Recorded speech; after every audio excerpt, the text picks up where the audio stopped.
Hello, my name is Jan and today I would like to show you the purchase process via our client portal Profond Connect.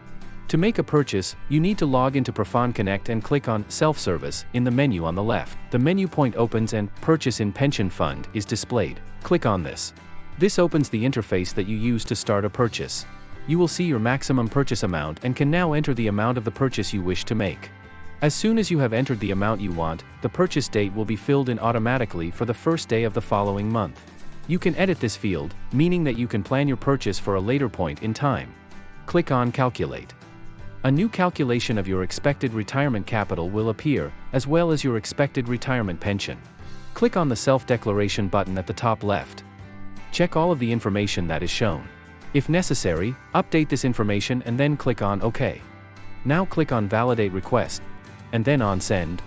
2 PDF files will now appear. The Payment for Purchase PDF is the payment slip that you can use to make the payment. When you have made the payment, after it is successfully processed you will receive confirmation in a message with the title Certificate of Pension Contributions in Profond Connect. You can attach this certificate to your tax return. Hopefully I have been able to show you the successful purchase process in Profond Connect and wish you a good day.